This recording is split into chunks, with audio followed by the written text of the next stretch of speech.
Good morning, everyone. Welcome back to my channel, Molecular Mysteries. Hope everyone is doing fine out there. So, without any further delay, let's get into the class. Come and fly away with me. Come and fly away with me.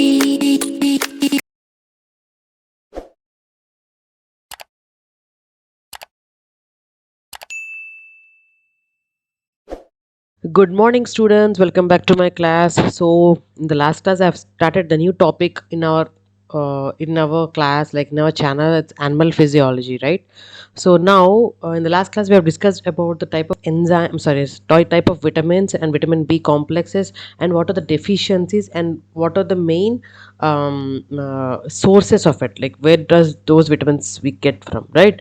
So, hope you are all thorough with the topic of vitamins and thorough with the diseases that are caused because of the deficiencies of vitamins. So, now the second part of your topic of digestion is the digestive enzymes in our body. So, you all know that the whatever that we consume, like that they have to be broken down, right? So, let us now say one important thing. There are the molecules, the food molecules that we are taking are divided into two, like two classes. So some being carbohydrates, fats, and proteins, which are the macromolecules, which need enzymes for the breakdown of those into simpler molecules for absorption. Whereas the other class of molecules like water, vitamins, and minerals, they doesn't need enzymes for breaking down. They immediately get absorbed into the body. Okay, so now I am concentrating mainly on the macromolecules of carbohydrates, proteins, and fats, and what are the enzymes present in our body for consumption of those large macromolecules into smaller molecules. So for that, let's have a brief ideas today, like the carbohydrates. So carbohydrates, you all know, we have already gone through this subject, and you can even, I will add the link of about the carbohydrates in the description. In the last class, we have, in the previous classes also, I have talked about it, the structure of monosaccharides, disaccharides, and all. So whatever that we consume, they are all called the polysaccharides, right? These polysaccharides are the macromolecules, and they have to be converted into disaccharides, and then disaccharides into monosaccharides for your absorption into your body, right? So what are the enzymes involved for the carbohydrates? So we are well aware that carbohydrates mainly consist of starch, right? It is the main ingredient in the carbohydrates is starch, and carbohydrates are the sources of energy. That also I told you in the previous class. Source of energy, this is the energy giving macromolecule, right? And these starch need to be broken down into the maltose or something like the simple forms of your sugars. So there it could be maltose, it could be sucrose and all, and they have to be broken down. And the enzyme called amylase plays an important role for the breakdown of your starch into the maltose. Okay, so okay, now where do we get these carbohydrates from? Like, what are the foods that we are consuming? So first comes the pasta. Whose favorite, right? Pasta is mainly of carbohydrates, and it's the rice that is made up of carbohydrates, right? And these are all main source of energy, and thus they does contain the starch, and the starch have to be broken down in with the help of amylase into maltose and this thing. Okay, I also told you, if you come across the buccal cavity, what happens in buccal cavity of our humans? So in humans we have the enzyme called ptyalin. Okay, now let me tell you how the digestion of carbohydrates starts. So please be aware that the digestion of carbohydrates starts in the buccal cavity. Please remember, because we are all breaking down this the complex molecules into simpler molecules first of all in your buccal cavity, because this contains saliva, and saliva mainly contains enzyme called ptyalin. Okay, this enzyme would help for the conversion of your first thing, like first it is breaking down the complex molecules, and thus the digestion of carbohydrates starts in the buccal cavity. Okay, and then it runs towards your pancreas and in the intestine. Pancreas, you'll know how they look like. Okay, and also in the small intestine.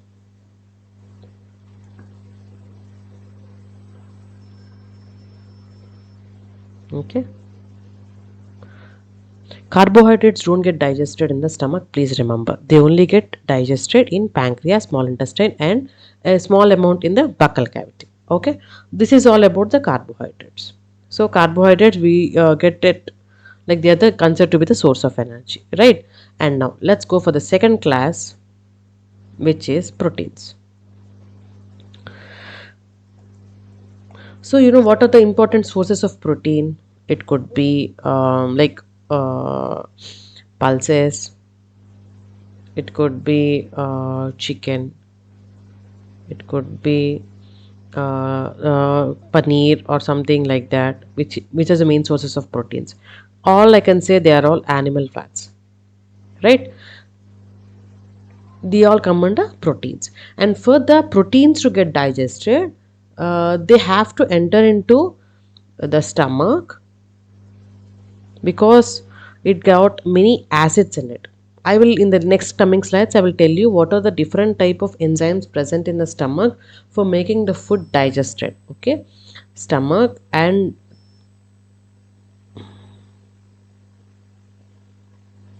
this is your stomach. And if I talk about pancreas, pancreas is also helpful for your digestion, and the small intestine, of course. Okay, so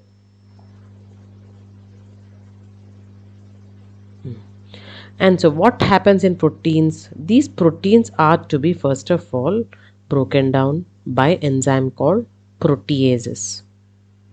Okay, these enzymes are present in pancreas, small intestine, and in the stomach, and hence what it does, the proteins get converted into peptones. This is the first step that happen. Okay, and these peptones again get converted into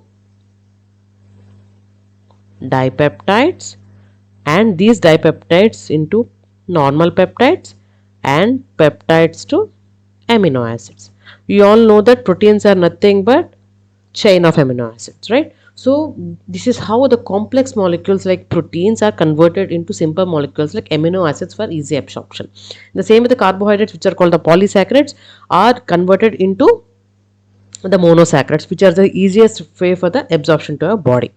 Okay, and now let's talk about the fats. So even the fats also, I also talked in the last, I completed that particular topic of about triglycerides and all. Please go through that. Also add the link in the description. Okay, so what happens about the fats? So fats, where do we get these fats? We get that fat from cheese, we get that from butter, we get from that oil, and we also get from chocolate. These are all consisting of the fats. And fats mainly, it get broken down into glycerol and fatty acids, right? So the main thing here is it also does occurs in stomach,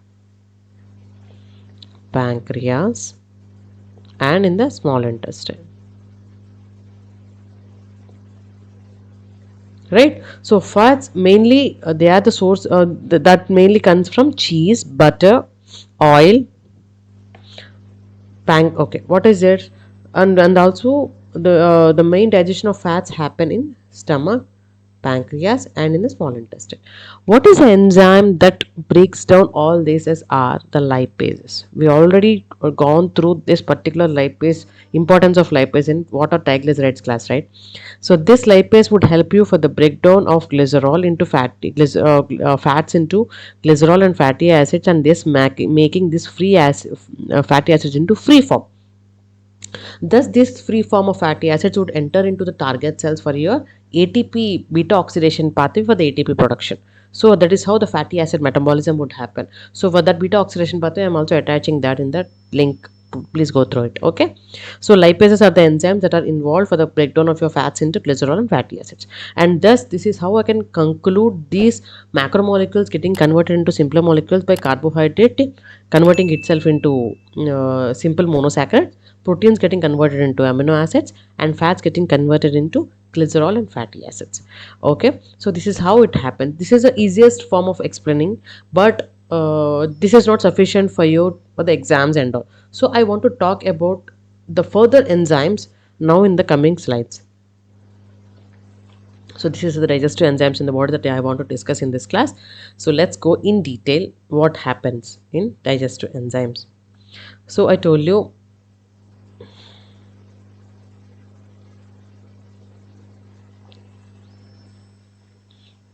okay, let's talk about digestion of carbohydrates. I told you in buccal cavity, starch is mainly present, and the starch first of all gets converted into dextrins by an enzyme called as ptyalin enzyme, and in the presence of chloride ions, and these dextrins get converted into maltose, which are the simple form of your monosaccharides, right?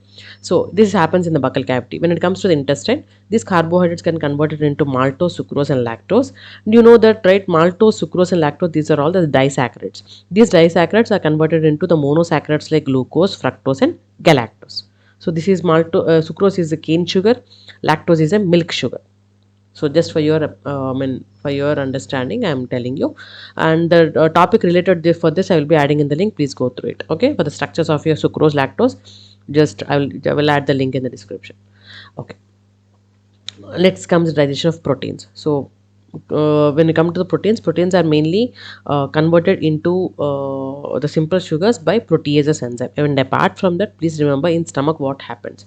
So when we swallow the food, after reaching the stomach, it gets mixed with acids like gastric juices and all. You all know stomach is mainly having the acidic nature because of the hydrochloric acid, which would help in removing the microbes and also killing the bacteria, and at the same time making the food available for your further digestion. So okay, and it contains hydrochloric acid, mucin, pepsinogen, prorenin, lipase, and Casel's intrinsic factor. Please remember these are the important enzymes present in the stomach for your digestion of proteins. The bacteria and harmful bacteria are converted or get killed, and the pepsinogen would get converted into pepsin, and the prorenin now is available for your protein digestion. So you all know that the milk that we consume contain a protein called casein. Casein is a milk protein, right? For the casein to get easily absorbed into the intestine, we need an enzyme called prorenin, and this prorenin gets converted into renin and is available for your conversion of casein into peptones. So casein is present in the milk, and this casein in the presence of renin enzyme would get converted into paracasein, and this paracasein again converted into peptones and thus into peptides and finally to amino acids. Okay, and Casel's intrinsic factor helps in the absorption of your vitamin B12. Okay, so hope I am clear with the digestion of proteins that happen in the stomach, right? And one more thing, you also heard about lactose intolerance, right? That is also lactose is a milk protein, right? And sorry, milk I can say it's a milk protein, right? So lactose is a milk protein and it need to be get digested for the conversion, right, for the energy.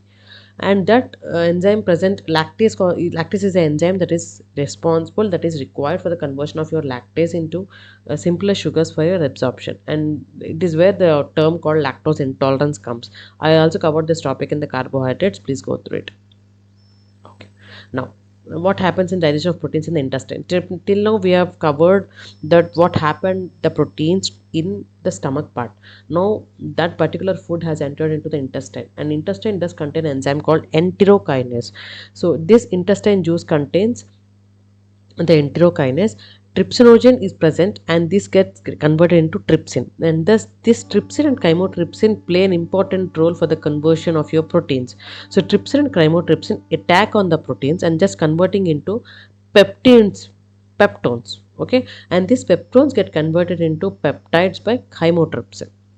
Okay, and these peptides get converted into dipeptide, tripeptide, and amino acid by the enzyme carboxypeptidase, aminopeptidase, and tripeptidases and dipeptidases. You all know that enzymes end with A's, right? For example, if you want get cellulose to be digested, need an enzyme called cellulase.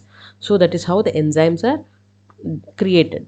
Okay, so here you can say the tripeptides get converted into dipeptides by tripeptidases, right? The same way the dipeptides get converted into peptides by dipeptidases. So these are all the enzymes. Please remember they are carboxypeptidase, aminopeptidase, tripeptidases and dipeptidases. So chymotrypsin and trypsin, they play very important role for conversion of your proteins into peptones. So this, remember, enterokinase plays important role in the intestinal part of your protein digestion. So next comes digestion of fats. So till now we have covered proteins and carbohydrates. Now we are entering into the better molecule, bigger molecule called fats. So these fats, you all know, it's a complex molecule made of three molecules of one glycerol attached with three molecules of your fatty acid, right? So for that to get digested, they should be released into the blood for your further ATP production during beta oxidation pathway, and thus the digestion of fats happen in intestine. The digestion of fats happen in the intestine because of the bile juice. So you know that bile juice is secreted by the liver, right? So when you just remember the study remember the structure of our body, where the food comes from the stomach and is about to leave into enter into the intestine. It is also having an organ into the right, towards the right, having the liver contains the important juices called bile juices, and these bile juices would help for the conversion or digestion of your fats, right? The bile salts of the bile juice emulsify the fats present in the chyme. Chyme is a liquid acidic form of your food which is already been coming from your stomach. Because of your acidic nature of the stomach, the whole food is now in a liquid form and in a acidic form, and which is very all the it is churned into small pieces because of the acids released in stomach, and thus that is called the chyme. And this chyme, it is where now it's time for the fats to get digested. So that happens in the intestine. Lipases of the pancreatic juice and the intestinal juice digest the emulsified fats into fatty acids and glycerol. Okay, so I told you lipases would act on the fats for the conversion, right? So we have pancreas, and every juice is added into the small intestine during their digestion, and thus at the end of digestion, amino acids are formed from the proteins, monosaccharides are formed from the carbohydrates, and fatty acids and glycerol are from the fats. Hope I'm clear with the types of enzymes that have been involved in the digestion of your fats, uh, proteins and carbohydrates. So I will also attach the important links that are required for this in this place itself. Okay, in the next class I will come with one more interesting topic of your animal physiology. Okay, where we can discuss about much more interesting topics. So hope I am clear with the topic, and hope the class is engaging today. So thank you and have a nice day. See you in the next class. Until then, stay positive, stay healthy, and be kind to everyone. Thank you. Bye bye.